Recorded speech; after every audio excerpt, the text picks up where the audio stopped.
Olá, seja muito bem-vindo a mais um episódio do Muito Além das Finanças. Eu sou a Gláucia Coutinho e hoje a gente vai falar sobre ETFs. Obviamente, eu trouxe um convidado muito especial e esse é especial mesmo, porque quando eu comecei minha carreira no mercado financeiro, esse rapaz estava ali juntinho comigo. Então a gente aprendeu muita coisa junta.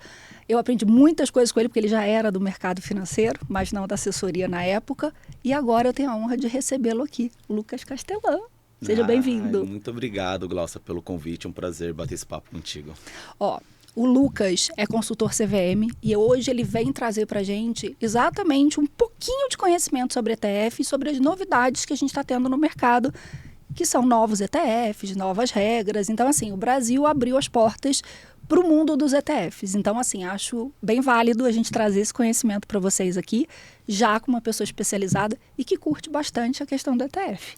Lucas, queria começar falando um pouquinho sobre a sua história, né? Sim. Porque eu lembro, só para vocês entenderem, quando a gente trabalhava junto, a gente tinha um líder que falava que eu era Castellan de saia. Que era ele de saia. E eu ficava brava, né? Eu falava, como assim? Mas era. Então, a gente tinha uma troca muito legal. Então, sim, é um ponto de entender conhecimento, entender a forma de trabalhar. E aí eu falei, preciso realmente trazer, porque você me ensinou muita coisa de forma didática, né? Sim.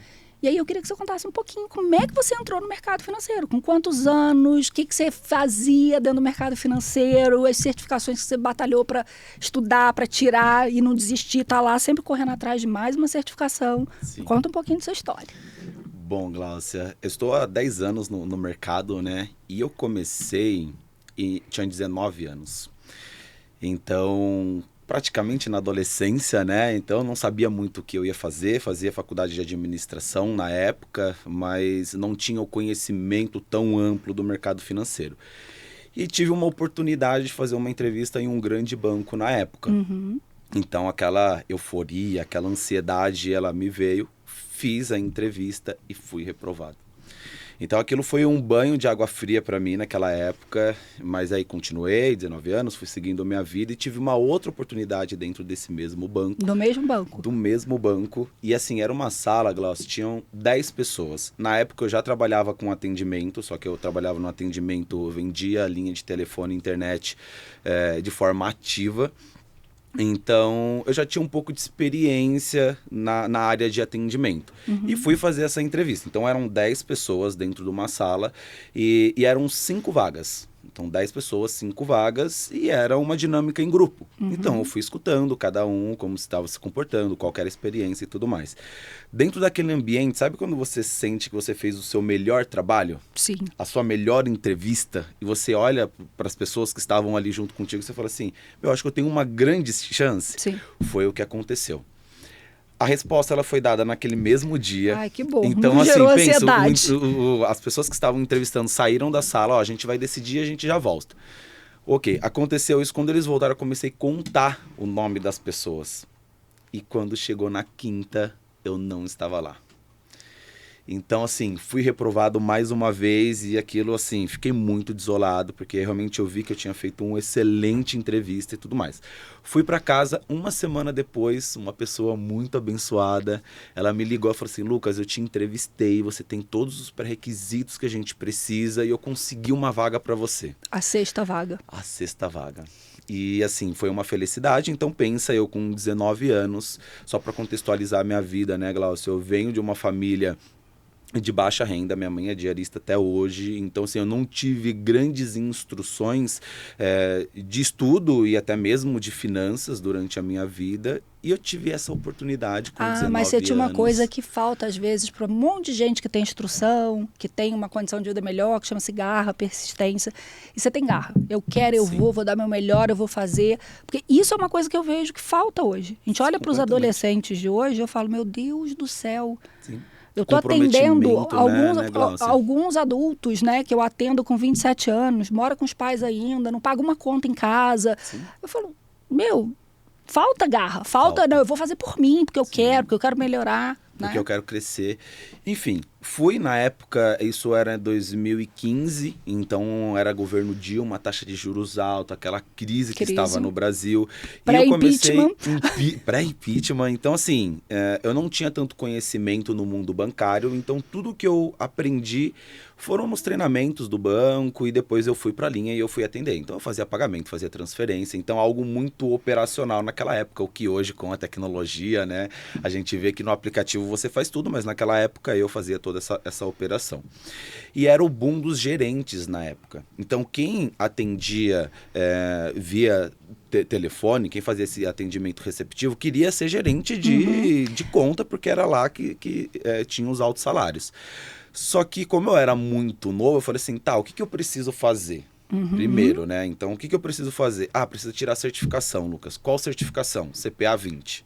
Tá. Falei assim, ok, então é isso que eu tenho que fazer? Vou estudar. E aí foi a primeira vez que eu tive contato com o mundo de investimento, porque na CPA 20 você aprende todo o cenário ali de investimento, produtos, enfim. E aí, quando eu tive essa primeira conexão, esse primeiro contato, eu falei assim, é com isso que eu quero trabalhar. Então Foi picado pelo bichinho Exato. ali do mundo dos então, investimentos. o que aconteceu? Os meus colegas falaram assim, não, vamos para a agência. E eu falei assim, não quero ir para a agência. Porque na agência eu não vou falar de investimento. Eu falei assim, eu preciso crescer. Isso é importante falar, né? Porque claro, na agência eu não vou falar de investimento. Porque a gente ainda tem um grande número de pessoas hoje no Brasil investindo pelo banco. Exato. Na agência. Na agência. E assim, é um pouco de especialista de tudo, mas não é especialista de nada. Generalista, então, generalista, né? Então ele não vai aprofundar realmente no investimento com você. Então foi o primeiro passo, eu falei assim, eu preciso crescer mais ainda aqui dentro do banco. E aí tinha o público de alta renda. Então eu fui promovido na época para alta renda e eu já comecei a ter um pouco de investimento. E eu falei assim, tá, qual que é o próximo passo para eu trabalhar com investimento? E para o atendimento de investimento. Então, eram especialistas de investimento, ainda assim de forma receptiva. Fui e tirei o CEA. Então, ali eu virei especialista de investimento. Então, eu fui na escadinha, eu fui fazendo todo o processo para chegar realmente a uma maturidade de um dia eu assumir uma carteira e assumir clientes investidores. E aí, eu tirei o CEA naquela época, isso foi em 2017, e aí eu fui para a área de assessoria de investimento. Então, assim, foi uma experiência muito incrível, porque eu não montava a carteira, não fazia asset allocation, não. O cliente, ele ligava e falava assim, Lucas, o que está acontecendo com os meus investimentos? Então, era algo muito superficial. Só que como eu tirava muita dúvida, todas as explicações mais técnicas, então imposto de renda, o que é um CDB, o que é uma previdência, quais são os produtos de previdência, quais são os produtos de fundos de investimento. Então, isso me deu uma bagagem muito grande. Então, pensa comigo, Glaucio, eu trabalhei... Estou no mercado há 10 anos e eu sempre fiz atendimento com o cliente. Só que quando a gente trabalha num serviço receptivo, você tem que ter uma sensibilidade muito grande, porque a pessoa que está te ligando, ela não te conhece, ela está ligando para o banco. Então, como que você vai resolver um problema de uma pessoa que você não conhece, de uma forma tranquila, de uma forma serena, de uma forma objetiva? Então, assim, foi uma escola para mim muito incrível e eu falo que eu sempre sou muito grato pela instituição que eu trabalhei durante todo esse período. E depois, quando a área de investimento cresceu dentro do banco, isso foi em 2020, e aí eu tive a oportunidade, e aí eu me tornei assessor de investimento na época, isso dentro do banco. E aí eu me tornei assessor de investimento em 2020, veio a pandemia, então eu tinha, Gláucia, 620 investidores na minha carteira. Gente, com patrimônio acima de 300 mil. Então, como que um profissional ele consegue dar um atendimento para 620 pessoas? Não dá. É praticamente impossível, né?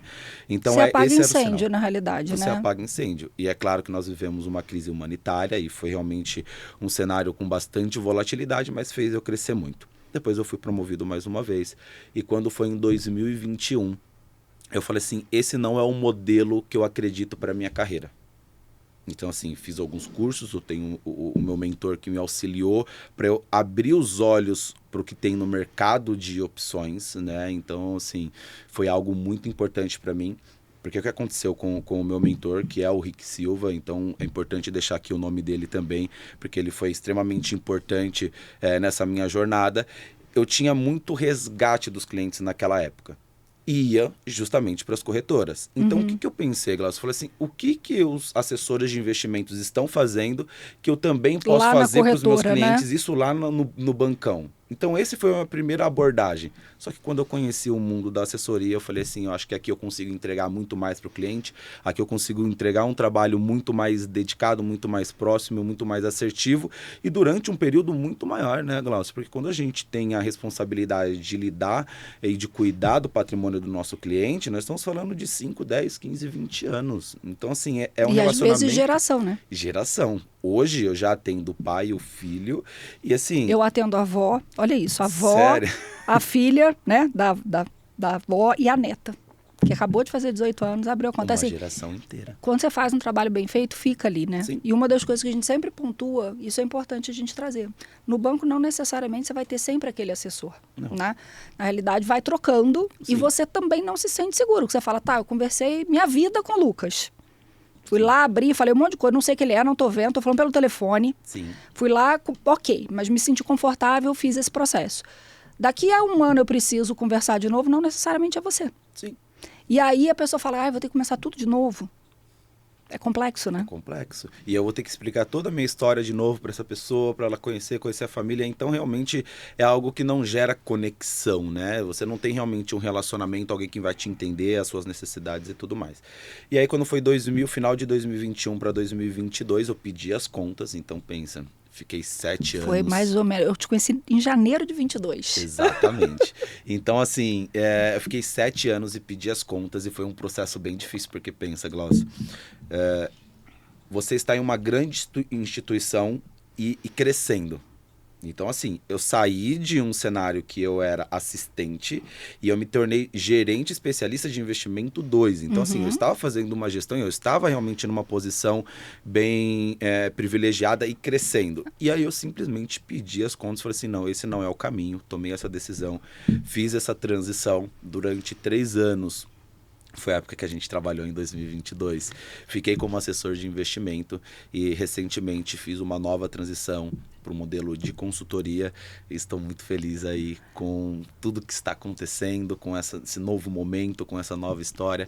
Então, isso é um pouco dessa minha trajetória de 10 anos. E eu brinco que eu falo assim, eu continuo aprendendo com você, né? Porque quando você saiu, eu falei, tá, me explica um pouquinho como é que está sendo o seu trabalho como consultor. Então, assim, eu continuo aprendendo. Sim. Não foi só lá atrás, também, né? Porque eu não tinha CEA, CPA 20, eu não tinha essas certificações, não sabia nem o que cada um desses ia me posicionar em relação a isso. É uma trajetória, é aquilo. Sim. Você só esqueceu de falar uma coisa. Você gosta de ler quando o cachorro não come seus livros. Exato. Não é isso? O Lucas lê livro sem capa, gente. Porque o cachorrinho dele come a capa do livro, não é isso? Exatamente. Então, mas é isso. Você lê. Eu acho que ler faz a gente também abrir a mente e entender para onde a gente vai. Você falou de mentor, né? Eu tive um mentor. Eu fiz uma mentoria em 2023 para 2024 e a frase base da minha mentora é: primeiro você escolhe a vida que você quer, depois o trabalho que se encaixa nessa vida. Sim. E você está num ambiente onde vai te acelerar, uma mentoria realmente vai te acelerar. Sim. Vai fazer você enxergar coisas que você não está vendo, vai te colocar num ambiente com outras pessoas, vai mostrar que você às vezes está se limitando, que é uma crença que você está tendo, que não é nada daquilo. Então você vai começar a andar em relação a isso. Então eu olho e falo, eu tive uma mentora muito forte, estou com outro mentor agora, mas faz a gente pensar diferente, de verdade, né? Sim. Tira a gente daquela caixinha do isolamento, né? Da zona de conforto. Tem um mundo aqui, né? Depende de você fazer. Não adianta você ler todos os livros e não botar ele em prática. Não adianta você vir aqui, assistir o hot seat de todo mundo e não se expor, né? É um ponto. Glaucio, só quero complementar nessa questão do livro, nem sempre foi assim. Tá? Eu sempre tive muita dificuldade com a leitura. Então, assim, de 2 anos para cá, que realmente eu consegui manter uma rotina de leitura e hoje a leitura para mim ela é prazerosa. No passado ela já foi muito custosa. Então a gente precisa entender o que a gente gosta, tem que ser leve. Você lê um livro, tem que ser leve, tem que ser um processo que... Não, eu vou acordar, eu gosto de fazer isso, eu gosto de acordar 5, 5:30 da manhã, passar o meu café, sentar no meu sofá. Eu não acordo sozinha. Eu acordei hoje 4:30, eu falei, ele já tá acordado lá. Então, nos dias que eu não corro, nos dias que eu corro, então é importante a gente fazer atividade física também. Então, nos dias que eu corro, eu já acordo e vou correr, e nos dias que eu não corro, eu acordo e leio, porque é um momento que você... Tá silêncio. Eu lembro de você lendo no escritório. Você chegava antes de todo mundo. Sim. Você sentava lá e lia. Aí eu falava, coitado, chegou a Gláucia falante, né? A Gláucia chegava... Coitado, acabei com a leitura Exato. dele, né? Mas eu lembro de você lendo no Inclusive, esse escritório. livro que você mencionou, eu comprei esse livro há 7 anos atrás. Eu tentei ler ele por 3 vezes. O que está sem capa. O que está Mas ele sem é um capa. livro técnico, difícil. Ele é chatinho de ler. Ele tem um conceito bom, mas ele é chato de ler. E às vezes é um momento da nossa vida, né, sim. né, Glaucia, que a gente precisa entender se aquele livro ele faz sentido ou não. Então, assim, só para falar para vocês que é um processo, faz parte, né? Em compensação, o que você está lendo agora, a gente já fez um episódio no podcast aqui do Morra Sem Nada. E ele está lendo agora. Esse você vai ler assim, ó, rápido. Rapidinho, né? Porque ele é legal, porque você fala, cara, eu estou vivenciando isso, meus clientes estão vivenciando isso. Sim. Isso é verdade o que ele está falando. Então, assim, tem algumas coisas, você vai olhar e vai falar assim, essa vai ser uma leitura fácil. Sim. Porque ele fez questão de ser um livro fácil. Não é um livro técnico, né? Ele Sim. tem bastante conteúdo técnico, mas ele não é um livro técnico. Sim. Então, ele é bem legal. Diferente do Rápido e Devagar, né? Que é um livro muito técnico, muito estudo. Então, eu acho que rapidinho isso daí eu vou ler também. Tô gostando. Tem a menor dúvida. Depois você conta pra gente. Vem aqui nos comentários do podcast e comenta se você gostou ou não. Lucas, o que eu queria entender, né? A gente teve um outro episódio com o nosso head de alocação de renda variável, e ele trouxe exatamente, a gente terminou, ele falou, se eu tivesse que começar por um lugar, eu começaria por um ETF. E eu queria começar do início, com você tem a linguagem fácil de trazer, né? O que é um ETF para quem não conhece? Como é que você explicaria um ETF? O ETF, Glaucia, nada mais é do que uma cesta de ativos. Então, de vez em você ir no supermercado e comprar uma maçã, não, você vai comprar uma cesta básica, tem todas as frutas dentro daquela cesta. Então, o ETF nada mais é do que uma cesta de um ativo específico. Então, você pode ter uma cesta de ações, você pode ter uma cesta de renda fixa, você pode ter uma cesta de investimento no exterior. Então, com um produto, que muitas vezes você tem ETFs que tem um custo de R$14, então você consegue comprar um ETF que ele compõe 180 ativos por R$14. Então, é uma forma muito mais acessível de você fazer investimento. E com menos risco, né? Completamente. E assim, é aquela coisa assim, mas eu preciso de muito dinheiro para investir. 14, né? R$14. Um tesouro direto você compra com R$30. Agora mudou. Você viu do tesouro? Foi agora, no início do ano. Eles mudaram para 0,01, valor mínimo de R$2. De R$2. Então eu falei, gente, não tem nem desculpa mais, né? Então tesouro não tem desculpa, ETF não tem desculpa, ação não tem desculpa, porque antigamente eu falava, é um lanche do McDonald's. O lanche do McDonald's tá 40 alguma coisa, então já não dá mais. Sim. Então com o lanche do McDonald's, a gente olha e fala, cara, sei lá, eu consegui comprar 10 frações do tesouro, 10. Então assim, você consegue fazer, você consegue experimentar, você consegue começar com muito pouco, né? Correndo, ou seja, muito pouco risco. Sim. Porque esse é o ponto, né? O que a gente compra com R$2 hoje? O que a gente compra com R$10 hoje? Nada, né? Nada. Eu acho que esse é um ponto. E é interessante a gente pontuar, porque assim, a gente tinha alguns ETFs pontuais, que a gente sabia, BOVA11 e tal, mas não eram muitas opções. De uns tempos para cá, a gente viu que mudou um pouco o cenário, né? Tanto que a gente está brincando, o ETF é a bola da vez, né? Os ETFs e tal. Eu fui ver, eu falei, cara, tem muita coisa nova aparecendo. Brasil caiu no gosto do investidor brasileiro? Assim, eu acho que vai cair, tá, Glaucia? Nós somos um país emergente, né, Glaucia? Então, tudo que tem no mundo de mais desenvolvido chega com um pouco de atraso no nosso país. Então, a gente vê que nos últimos 10 anos, o quanto cresceu a quantidade de investidores na Bolsa, um exemplo, né? Então, no mercado dos Estados Unidos, que as pessoas investem 200 anos, 150 anos atrás, aqui no Brasil são poucas pessoas que tinham, agora está aumentando realmente a quantidade de investidores na Bolsa. E o ETF, de uma forma objetiva, ele é um mercado muito consolidado nos Estados Unidos. A gente até fala que os gestores de fundos norte-americanos, eles praticamente jogaram a toalha, que a gente fala dos gestores de gestão ativa. Eu não sei se você conhece, Glaucia, mas tem um estudo da Spiva que mostra quanto, assim, tem um estudo de 5, 10 e 20 anos. Quanto por cento desse período um fundo de gestão ativa bate um fundo de gestão passiva? Eu não sei do estudo, mas eu sei da aposta do Warren Buffett com os gestores de fundo ativo. Que ele fez uma aposta onde ele dizia o seguinte, eu quero ver algum gestor de fundo bater o ETF do S&P. Sim. E ele falou, cara, eu não preciso ficar fazendo gestão, eu vou comprar o índice passivo e eu vou ganhar de vocês. no médio, no longo prazo, sempre. Exatamente. Então, é um mercado que, para o americano, ele também fala, não vou ficar comprando pontualmente essa ação, aquela, vou no ETF. Eles têm muito mais ETF que a gente. Exatamente. Mas muito mais, né? E vamos combinar que nem todo ETF também é bom, né, Glaucio? Eu acho que isso daqui é importante da gente dizer também. Os Estados Unidos, ele tem uma quantidade enorme. Para você ter uma ideia, tem ETF alavancado. Então, o que é um ETF alavancado? Eu tenho R$100, mas eu opero com R$300, então eu opero com dinheiro que eu não tenho. Então, existe esse grau de sofisticação. Então, não é todo ETF que é bom. Mas tem muito ETF americano e agora o Brasil ele está também crescendo muito nos ETFs. Então hoje a gente tem ETF de crédito privado, a gente tem ETF de título público, a gente tem ETF de renda variável, a gente tem ETF de investimento internacional. ETF de cripto. ETF de cripto. Então as pessoas, eu gosto de cripto, mas eu tenho medo de colocar numa corretora. Sim, você consegue com o Hash 11. Vem para o mercado regulado. Né? Dá para fazer com regulação da CVM. Com regulação da CVM, diversificado, porque um ETF de criptomoeda não é só Bitcoin. Ele tem Bitcoin, Ethereum, Solana, ele tem diversas moedas. Então é muito mais simples hoje de você fazer uma alocação. Então, sim, o ETF ele veio para ficar. Eu olho e falo, eu olho com bom grado, né? Sim. E não é uma coisa isolada, né? A gente fez o podcast com o Daniel. O Daniel lida com alocação de renda variável. Ele sempre fala, vai para começar, começa por aqui, né? É bom ter ETF na carteira. O ETF traz algumas oportunidades e a gente está tendo cada vez mais. E se a gente parar para pensar, a gente está tendo uma aceleração nos últimos 2 anos em relação ao ETF, né? Sim. Tem 3 anos que a gente não tem IPO, né? Nenhum. Ou seja, tem 3 anos que não entram empresas novas na Bolsa. Sim. E um outro cenário, teve muita empresa que estava na Bolsa e que saiu da Bolsa. Então a gente olha e fala, então eu estou diminuindo minha exposição. Se a gente olhar para o ETF, não. Tem oportunidade aqui. Uma coisa que você foi falando, eu falei, cara, nem todo ETF é bom, tal. Me veio uma coisa que eu geralmente comento com as minhas mentoradas.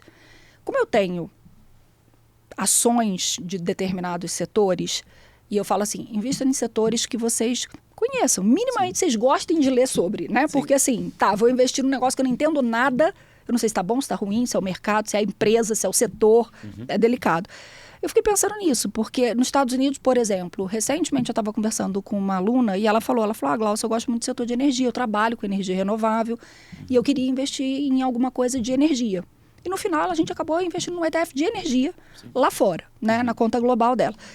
Quando eu olho isso, ainda tem isso também. Eu posso olhar setores que eu sou mais afim, que eu tenho mais facilidade, e olhar para esse setor. Ou olhar, por exemplo, eu quero estar na renda variável, mas eu não quero estar com tanto risco. Então, deixa eu ir para a renda variável, talvez, o ETF de uma renda fixa, um ETF de um crédito privado. Exato. Então, tem para todo tipo de gosto. Sim.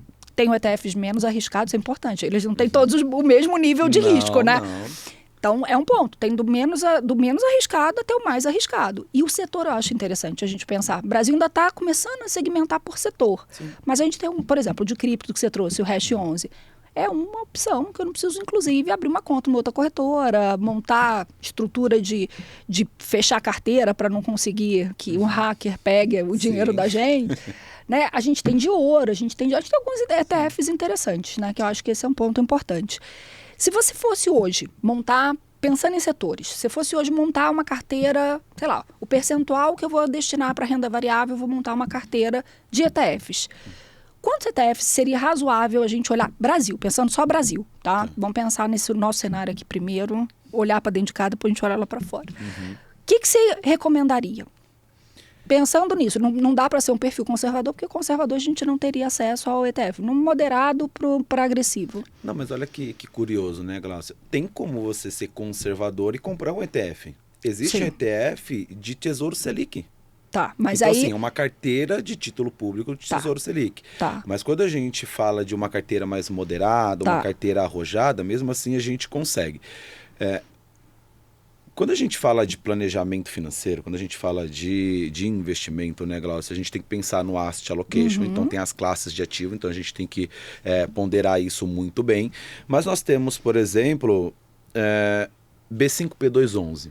É uma cesta de ativos de tesouro atrelado à inflação, com vencimento em até 5 anos. Então, eu estou falando num ativo que vão ter diversos vencimentos, você não vai pagar imposto de renda durante o período de investimento e você vai ter realmente ali uma diversificação, um ativo que vai pagar a inflação mais uma taxa pré-fixada. Então, de vez eu ir lá escolher o ativo, não, eu quero um ativo mais moderado, que vai ter uma oscilação. Eu quero alguém que faça essa gestão ali para mim. Exatamente, então fica muito mais acessível. Então, hoje a gente consegue, dentro de renda variável Brasil, dentro de renda fixa Brasil, fazer um asset allocation, uma diversificação dentro de ETF. Então, nós temos atrelado a inflação, pré-fixado e renda variável. Então, a gente consegue diversificar dentro dessas classes, sim. Então, se a gente fosse pensar numa carteira, a gente está falando no mínimo 3. No mínimo 3. Tá, que eu acho que esse é o número. Porque se a gente falar ETF, a pessoa vai lá comprar um e fala, diversifiquei. Não é assim também, né? Não. Porque eu acho que a gente tem esse ponto, deixar claro, assim, a gente consegue abrir 3 frentes ali e diferentes, né? Sim. Tô falando de renda variável, tô falando de renda IPCA+, fixa. E de crédito privado, por exemplo.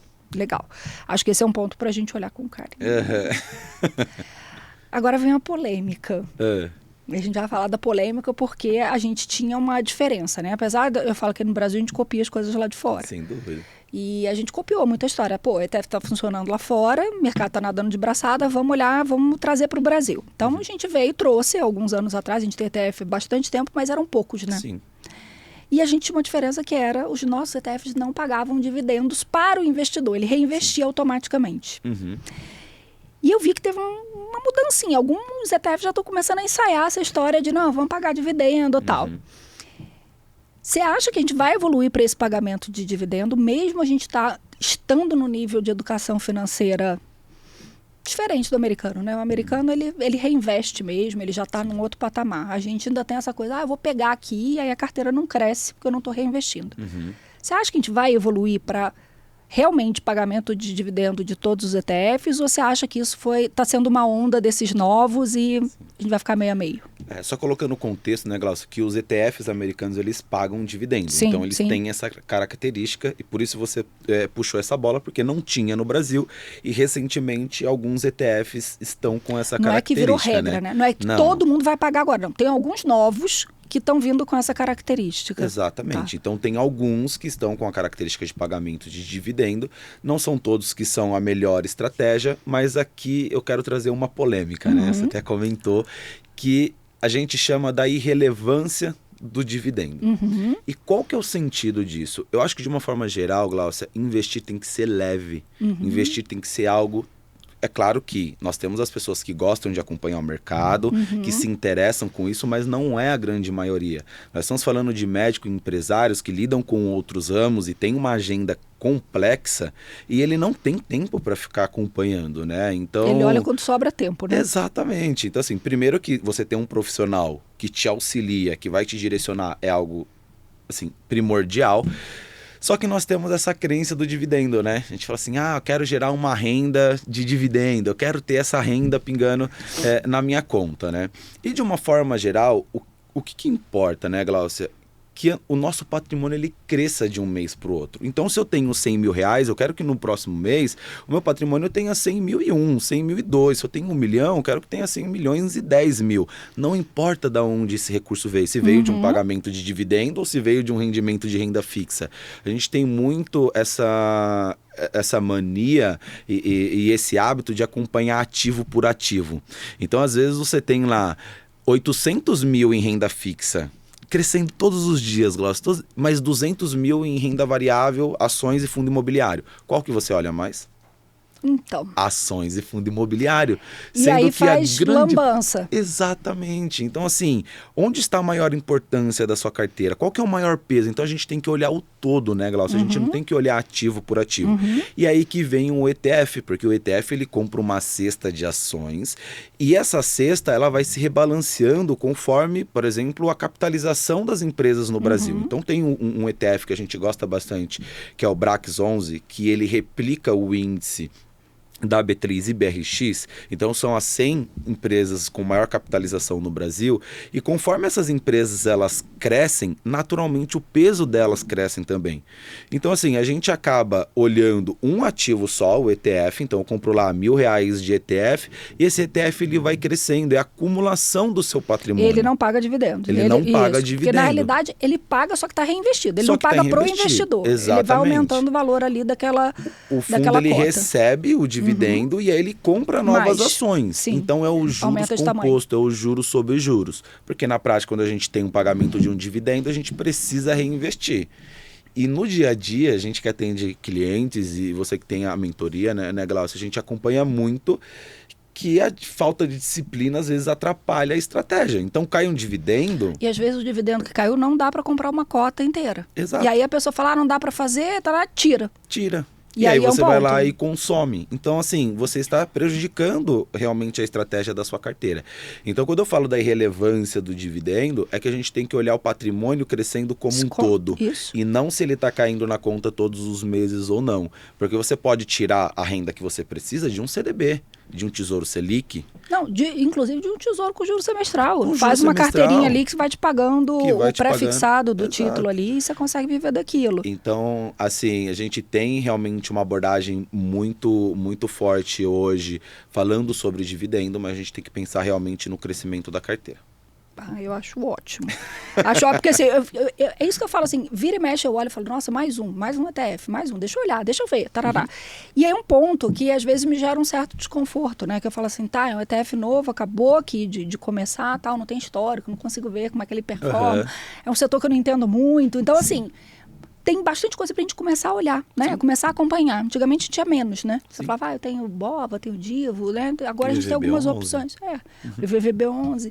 Então a gente começa a olhar e tem um ponto mais importante. E tem uma coisa que eu queria trazer, que aí tem a ver com comportamento, né? Eu estou dizendo muito assim, das coisas novas que aparecem, que eu estou olhando, que eu estou tentando estudar, tal. Por mais que eu conheça mercado, que eu tenha conhecimento técnico, que eu sei como fazer, né? Eu não estou inconsciente, não sou incompetente, né? Que a gente brinca do inconsciente incompetente. Existe um componente ali bonitinho na equação do investimento que chama-se emoções, né? Sentimentos e por aí vai. E a gente tende... igual você falou dos médicos, dos empresários, a gente também com a nossa rotina cuidando de cliente, nem sempre a gente olha para a nossa carteira da forma que a gente deveria olhar. E uma das coisas que eu aprendi com você lá atrás, numa conversa dessas de mentoria, você na sua, eu na minha, foi, eu falei, cara, será que eu estou olhando para a minha carteira, Glaucia, pessoa física, da melhor forma possível? Será que eu estou me fazendo as perguntas que eu faço para os meus clientes, que eu faço para as minhas alunas? E eu lembro que a gente criou uma oportunidade entre nós. Eu falei, Lucas, eu queria que você avaliasse minha carteira. Você me olhou e falou, eu falei, mas por quê? Você está com algum problema? Eu falei, não sei. É isso que eu não sei. Eu queria que você olhasse e trouxesse esse olhar. E eu lembro que uma das coisas, a principal coisa que você trouxe, você falou, Glaucia, você tem alguns fundos de previdência aqui, mas você não tem nada à disposição de fundo de previdência internacional. Não sei se você lembra disso. E aí eu falei, cara, eu preciso ter alguém que realmente olhe, porque passou. E era uma coisa que eu faço para os clientes, mas eu não estava fazendo para mim. Né? Então, esse ponto de trazer uma pessoa que não está ali emocionalmente envolvida com você, porque às vezes você está discutindo isso com o marido, né? O marido vai falar, não, tá ótimo, tá com a rentabilidade boa, não precisa melhorar, não sei o quê. Mas quando você traz uma pessoa de fora para olhar a tua carteira e te fazer algumas perguntas, porque você não falou em nenhum momento, isso aqui está errado, isso aqui está certo. Você só me perguntou, por que não tem nada internacional? Falei, nossa, não tem mesmo, né? É um ponto da gente diminuir também a nossa exposição, porque nós somos ser humano também, né? Em relação ao nosso investimento, às vezes a gente não está dando a melhor atenção, fazendo as melhores perguntas. As melhores escolhas. A gente entra naquela crença do, eu sei, tá tudo certo, eu fiz escolhas seguras, não sei o quê, mas eu não estou vendo coisas novas, né? Então, esse ponto de troca, né? Eu acho que ainda falta entre assessor, entre consultor. A gente fala muito da carteira dos clientes, né? Mas a gente não olha pra gente, né? Da forma como deveria olhar. Não, concordo plenamente. E assim, Glaucia, a gente tem os viés comportamentais e eles também afetam a gente como profissional. Então, assim, quanto mais informação a gente tiver, mais perto de uma decisão certa a gente vai estar.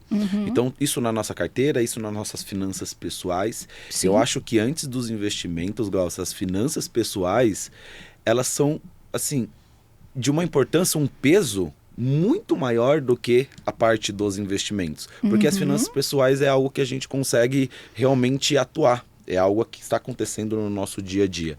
Então, quando você tem um profissional de fora que está olhando e fala assim, por que isso, Glaucia? O porquê isso, Por que você escolheu isso, né? Você... Me conta um pouco mais. Eu acho que esse é o trabalho do profissional. Um trabalho consultivo, um trabalho de questionar. Porque, às vezes, com um insight que a gente dá para o cliente, a gente muda a vida dele pelo resto da vida. Então, essa é a importância de realmente, tanto nós como profissionais, a gente ter essa visão de fora, como também dos clientes que acreditam que estão fazendo realmente um bom trabalho e às vezes não estão, né?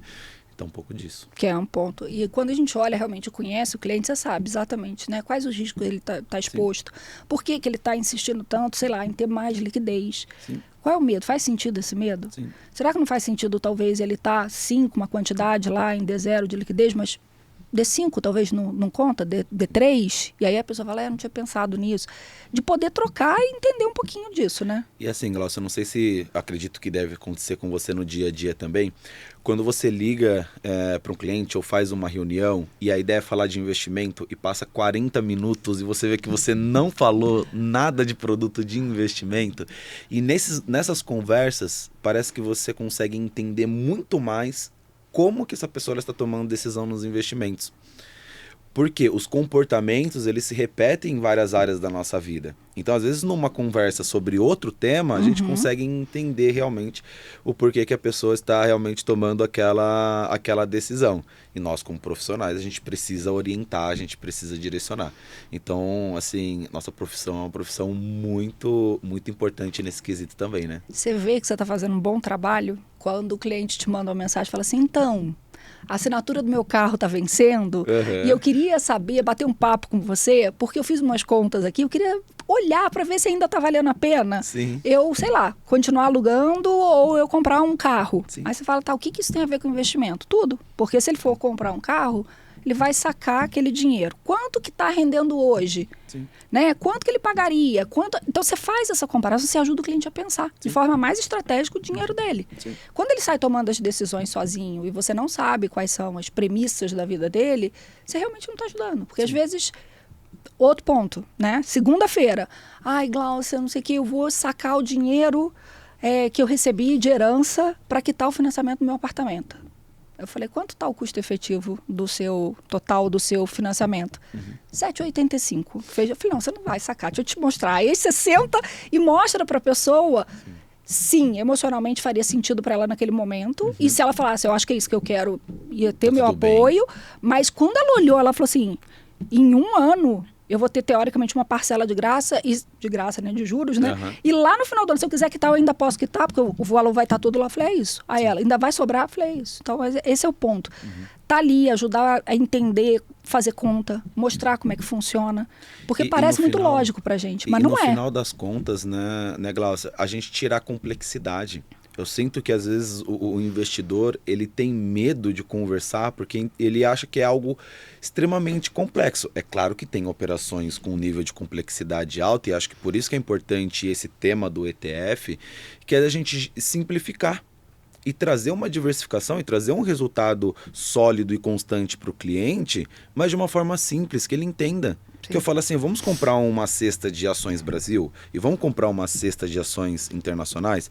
Eu não sei se você já viu esse estudo de 1995 até 2025. Esse estudo ele foi feito recentemente.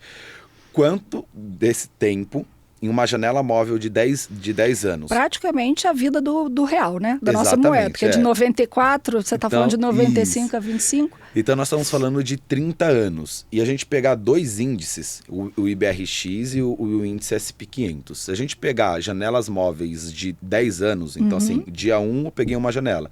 Aí passou para o dia 2 eu pego outra janela. E ver todas essas janelas durante 30 anos, a gente consegue ver que a Bolsa Brasileira ela ganhou da Bolsa Americana em 55% do tempo. Tá. Isso considerando janelas Crescimento, tá. crescimento, rentabilidade e comparando o outro. Só que olha que engraçado, quando você faz uma composição 50-50, esse resultado ele fica muito melhor nessa comparação. E eu tô falando de 2 cestas que são completamente simples de você adquirir via um ETF. Então você consegue ir lá com R$100 Você comprar compra 2 ativos, né? 2 ativos e você está comprando 600 empresas. E é um ponto interessante que você está pontuando aqui, porque assim, uma das coisas que a gente olha, a gente fala assim, investir, isso é um contexto que a gente trabalha muito.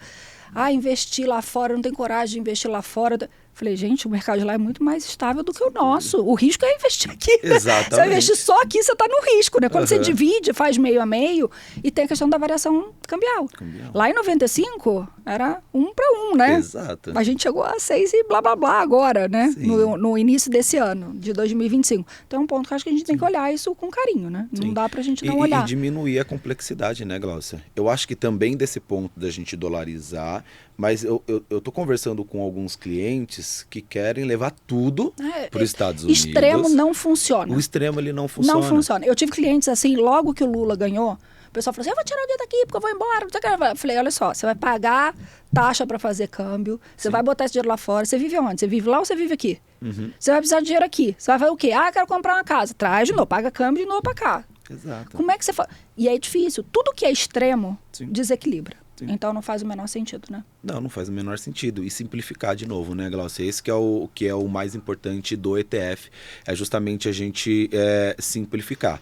Teve a década perdida nos Estados Unidos também. Se a gente olhar de 2000 até 2010, foi a década perdida. Só que foi uma década super importante para o Brasil, onde o Brasil cresceu muito. Então mas mesmo sendo uma década perdida, o dólar, se eu tivesse dinheiro lá fora... Sim. Então, assim, eu não perdi de todo, né? Não, você não perdeu de todo. Porque a nossa moeda desvalorizou muito em relação ao dólar. Mas aí a importância da diversificação, do asset allocation, a gente dividir a carteira em... Aí agora eu vou puxar a sardinha pro nosso lado. Além disso, que é uma coisa que eu acho que precisa ficar claro, né? Você falou assim, na época eu estava no banco, eu tinha 620 contas, né? De clientes ali. Eu cuidava de 620 clientes. Vou te fazer uma pergunta que eu acho que as pessoas precisam ter noção do que é. E noção porque você é o cara que fala assim, eu quero isso, então vou lá atrás da certificação, eu quero aquilo. Aí é essa carreira aqui que faz sentido para o meu propósito, para o que eu quero fazer. Quando você olha hoje como consultor CVM, você olha para a tua carteira e fala assim, eu quero ter o meu teto para eu atender com qualidade, do jeito que eu sei que você atende, né? Qual é o número de clientes que você gostaria de ter? Hoje, Glaucia, o número máximo que eu tenho como objetivo na minha carteira é de 90 clientes. Olha a diferença, né? De 620 a gente ter 90 clientes. Então, assim, 90 clientes eu consigo ter qualidade de vida.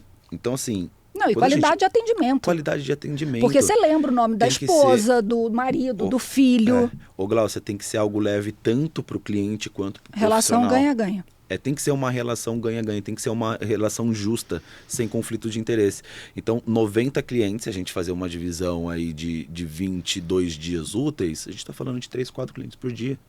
Então, assim, eu consigo dar realmente uma atenção para a família, eu consigo dar atenção para o cliente, falar de produtos mais sofisticados, offshore e proteção, que é algo bem importante. Então, a gente cuida da família dos nossos clientes. Você sabe que você vai ter um problema, né? Qual? Bater 90 e o cara que se atendeu bem vai trazer, atende minha irmã, atende... E aí você vai bater no 90, o pessoal vai ficar ali, né? Sim. No limite de te convidando o tempo inteiro pra você passar dos 90, né? Você pensa em ter um time? Assim, no momento de carreira eu não penso em ter um time, Glaucia. Para o meu propósito de vida, o que eu busco para minha vida é um equilíbrio. Tá? Tudo bem, eu sei que tem pessoas que gostam de liderança, mas eu não me vejo sendo um líder de time.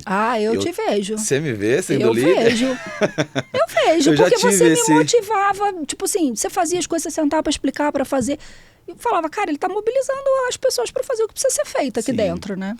E aí eu acho que vai muito de evolução, maturidade, crescimento de carreira. Eu acho que primeiro mesmo. Propósito de vida, porque eu quero ter um equilíbrio, né, Glaucia? Às vezes a gente dá um passo na nossa carreira e depois a gente perde esse equilíbrio. Eu quero estar com a minha esposa, eu quero estar com os meus pais, daqui a pouco eu vou ser pai. Então eu quero estar junto com o meu filho. Então o mercado financeiro, a gente... olha e tem essa visão de que você precisa trabalhar 15 horas, 18 horas. Não é o que eu quero, não é o meu propósito, sabe, Glaucia? E não precisa, né? E não precisa. Eu acho que esse que é o legal de realmente você trabalhar com o que você gosta e você ter uma visão. O que, que eu quero? Isso vai deixar eu mais perto ou mais longe dos meus objetivos? Então, o que é ter a minha qualidade de vida? O seu objetivo ele é diferente do meu. Então, assim... Você precisa ter parceiros, então. Se você não quer ter time, porque a hora que bater 90, eu tenho certeza que as pessoas vão falar, não, mas é só a minha irmã, só a minha mãe, tem só mais um, fica só com 91. E se você abrir essa janela para o 91, você vai ter 91, 92, 92, quando você vê, você já passou. Você tem que se policiar. Então, você precisa olhar e falar, quem são as pessoas que prestam um serviço, um atendimento diferenciado igual o meu, que eu posso indicar caso eu já esteja no meu teto. Sim, e assim, 10 anos no mercado, né, Glaucia? A gente conhece, assim, uma semana a gente já percebe como que a pessoa trabalha. Qual que é a metodologia de investimento da pessoa, como que ela lida com os clientes, como que ela lida com os seus pares. Então, acho que a gente tem essa sensibilidade e também o conhecimento das pessoas, o network que a gente tem para falar assim, olha, Glaucia, eu não consigo te atender hoje. Se eu abrir uma vaga e tal. Exatamente, eu posso te falar, só que eu tenho aqui o João, o Ricardo, que ele pode te auxiliar, ele é competente tanto quanto eu, e direcionar para um profissional que vai conseguir dar uma experiência muito, muito melhor. Mas esse é um pouco do que eu vejo para hoje. Nossa, tá certíssimo. Mas esse é o ponto, né? Tenha bons profissionais, porque a gente tá vendo muita gente nova entrando que não tem 10 anos de bagagem igual você tem. Exatamente. Né? E é difícil. Você fala assim, tá, os dois são consultores, os dois têm a certificação, os dois são assessores, os dois têm a certificação de assessor. Mas é diferente. É diferente. A bagagem faz muita diferença, né? Dúvida. Então, assim, eu vou deixar aqui um pedido. Eu vou falar, olha, eu vou levar minha carteira para você olhá-la de novo, porque vai que eu tô deixando passar alguma oportunidade. E agora, o quanto que você tem de ETF? Pouco. Você tem ETF, Glaucia? Eu sei, mas eu tenho menos do que eu gostaria. Aí, ó, tá mas vendo? Eu falei, cara, será que faz sentido olhar esses ETFs mais novos que estão chamando minha atenção, estão ali, plim, plim, plim, olhando para minha cara? Eu falei, não sei se eu boto mais nos antigos, se eu arrisco um pouquinho nos mais novos. Ô, Glaucia, a gente tem que ter uma visão daquilo que já tem histórico. É o que eu busco. Então, assim, eu tô mais pro que eu já tenho, entendeu? E aí a gente fala muito da experiência, né? Então, eu já vivenciei muitos produtos novos no mercado, que não tinha histórico nenhum. E quando a gente tem uma apresentação, fala assim, caramba, esse negócio realmente faz sentido, só que não tem histórico. Então, eu prefiro comprar um ETF que tem um histórico de 20 anos, de 15 anos, de 30 anos, onde eu sei a rentabilidade máxima e a rentabilidade mínima desse ativo. Qual foi o range, né? Do que eu comprar um ativo que é novo, que eu não tenho nenhuma referência. Então, investir tem que ser algo seguro, tem que ser algo leve. Então, assim, fica o convite. Você tem que deitar e dormir, né? Eu já não durmo. Aí imagino começar a investir em coisas que não me deixam confortável. Aí eu não durmo nunca mais, né? Não pode. Não, eu acho que esse é o ponto, da gente olhar. Tem muita coisa. Às vezes você está estudando uma coisa que eu não estou estudando. Sim. Então, eu vou deixar aqui, viu, gente, como compromisso. Ele avaliar minha carteira nessa altura do campeonato. Lucas, queria te agradecer muito. Você foi muito generoso de dar uma aula aqui sobre ETF, da gente discutir, né, o que está acontecendo. Mudou a legislação, não mudou, está trazendo dividendo, não está trazendo dividendo, faz sentido sacar, não sacar. Queria realmente agradecer. Eu acho que as pessoas que seguem aqui vão ficar felizes de entender um pouquinho mais sobre o ETF e deixar as portas abertas para você voltar mais vezes para falar de outros temas, porque a gente pode falar de asset allocation, que eu sei que é uma coisa que você faz bem, né? Foi onde você me pegou lá, quando você foi analisar a minha carteira. Sim. E trazer essa visão, porque as pessoas às vezes ficam olhando aquilo, vou comprar, vou fazer um curso de fundo imobiliário, bota 100% fundo imobiliário, vou fazer um curso para viver de renda, só compra ação. Sim. Então, assim, entender que eu preciso diversificar. Então, a asset allocation é um tema que eu já estou deixando você pré-convidado para voltar para conversar com a gente. Topa? Eu topo. E assim, Glaucia, Asset Allocation é um dos almoços grátis que tem no mercado e as pessoas, elas não falam e as pessoas, elas acabam não abordando. Mas foi um grande prazer. Aqui, assim, passou voando. Passa muito rápido. Foi muito gostoso. Muito obrigado pelo convite. Estar com você é sempre muito bom.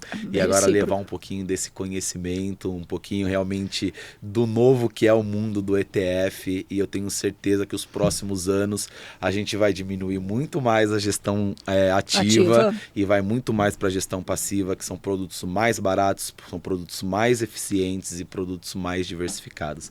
Então foi um grande prazer, muito obrigada. Pessoal, espero que vocês tenham gostado. Volto em breve com um novo episódio. E se vocês tiverem alguma dúvida, pode deixar nos comentários aqui, que eu vou lá chamar o Lucas para ajudar a me responder aqui vocês. Um beijo, vejo vocês no próximo episódio. Tchau, tchau.